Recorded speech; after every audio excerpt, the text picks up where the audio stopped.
It can be painful and discouraging being in a relationship of any sort with someone who has a closed-off personality. You want to know them better, get a little closer, but there's this invisible wall around them that you just can't get past.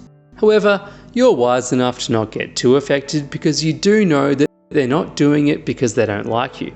They just simply have a closed-off personality. In this video, I will enumerate the most common traits that go hand in hand with having a closed-off personality and what we can do to create a fulfilling relationship with them. Number 1, they can get a bit passive. The world is spinning and life is happening around them, but they're just content to sit back and watch things from afar. Before you release another heavy sigh, consider the possibility that they're probably not doing it to spite you. Most of them freeze when making a decision because they've learnt that it just leads to trouble. They've lost their confidence in themselves to have the ability to make the right choices. What you can do when dealing with someone who's probably closed off because they don't trust their own thoughts and actions, it helps that you make them feel respected. No, you don't have to praise them like they're Ramesses the Great, but do treat them as your equal. Include them in your plans and try to include them in decisions so that they won't feel like a powerless bystander. Give them the power to decide. If you feel that they're not too comfortable, start with little things like the restaurant you'll go to or a TV show to binge watch. If you don't agree with their decisions, try to look for a compromise, but do this with respect. Eventually, they might just be confident enough to make their own decisions thanks to you. Number 2, they give safe answers to avoid conflict. This is similar to the one above, but instead of actions, it's about how they express their thoughts, opinions, and feelings. When you ask for their honest feedback on the movie you just watched, they might answer, "It's cool, I like it," and nothing else. It sometimes feels like they're saying things just to please you. If you ask if you look better with long hair or short hair, they'd answer, "You look good in both." Even if you say that it doesn't make sense to you because no one has to be better, they will not give you a clear answer. You know what this is? Fear. That's right. Maybe from you. If you had a history of attacking them for their opinions and questioning their feelings, it could be from their childhood, which is most often the case. They clam up when there's a sign of dominance because they know better than to express their real thoughts, real opinions, and real feelings. What to do? What's your communication style like? Are you assertive, and do you sometimes get brutally honest and angry? Do you get sensitive? Do you respect their opinion? Or you roll your eyes because you think they're dumb? Try to be gentler so they won't say anything that could upset you. Number 3, they shrug off any act of intimacy. You can be in the face with how you're showering them with affection, and maybe they would play along for a bit, but after a while, often before things could get real or shortly after, they pull away. You know they like you and even love you, but they just can't open themselves to real intimacy. There are many reasons for this, and again, it springs from childhood. Maybe they developed abandonment issues. Maybe as a child, they were bullied by people who they thought were their friends, and they developed trust issues. What to do? Try to understand why they might be acting that way. Don't ever attack them by saying, "Why don't you love me?" and "Am I not enough?" Again, it's not easy for them even if they love you. Making them feel guilty would only worsen things.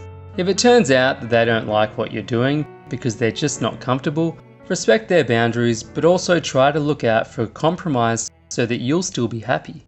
Number 4, they are overly critical about things. This is somewhat the opposite of the traits above. They seem like they're always scrutinizing everything around them, that there's always something that dissatisfies them. Sometimes they can be almost straight up abrasive about it too, and so incredibly assured that they're right. Let's not forget, hurt people hurt people. Being critical is normal, but if someone is overly critical and closed off, there's a possibility that they have deeper issues and are covering their vulnerability with a tougher outer shell. It could be a defense mechanism that they developed when they're treated like shit in the past. It could be their insecurities rising to the surface. It could be deep-seated anger about bigger things that they don't want to express. What to do? This can get spicy, especially when their criticisms are fouling the mood. A thing you can do is ask them to refrain from voicing their complaints on the spot unless it's urgent. But also make sure not to make it seem like they cannot voice their complaints. They have a right to it, after all. Number 5, they can be a bit of an arsehole. Depending on why they are closed off, arrogance can be something that they'd have in spades. Some people have incredibly low self-esteem, and this keeps them tied up in their own world whether or not they want to think about other people. They can be aware of this and try not to think of others first in the beginning, but that little spotlight in their head always ends up pointing at their own shortcomings. Of course, then, this means they end up wanting to compensate. They try to act so self-assured that they brag and come off as incredibly cocky, poke their bubble of confidence, and they often end up exploding in your face. What to do? Telling them straight that they are arrogant is not going to end well. Try to consider that it might stem from them having incredibly low self-esteem, and things that make that worse are going to hurt you both. Sadly, there is very little you can do towards someone who has a bad self-image. The best you can do is to be there for them to offer your support when they need it, while not indulging them when they're clearly in the wrong. Number 6, they are emotionally fragile. One moment they'd be laughing and joking with you and your friends.